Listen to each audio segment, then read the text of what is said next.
আন্তরিক প্রীতি এবং শুভেচ্ছা। আজকে আমি নিয়ে এলাম আমার একটি গাছ তেঁতুল, টক তেঁতুলের পাতা। আপনারা দেখতেই বুঝতে পারছেন এটি টক তেঁতুলের পাতা। গাছ বলতে এটি গাছ বললেই চলে। টবের মধ্যে আমি লাগিয়েছিলাম, তেঁতুল ধরেছে বটে কিন্তু বেশি নয়, একদম কম। এই আপনারা দেখতে পাচ্ছেন, এই এই একটি এই একটি হ্যাঁ হ্যাঁ এই তেঁতুল খেতে কেমন ভালো লাগছে? দারুণ লাগছে। ঠিক আছে, হাত দিয়ে তুমি পারতে পারছো তো?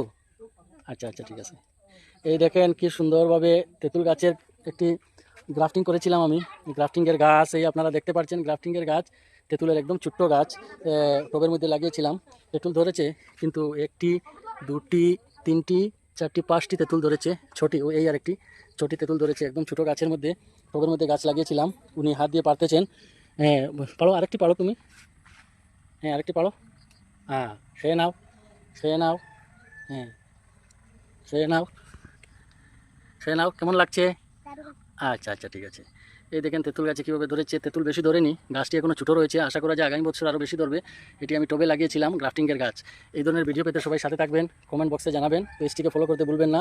ফলো করে উৎসাহ দেওয়ার চেষ্টা করবেন। সকলকে ধন্যবাদ।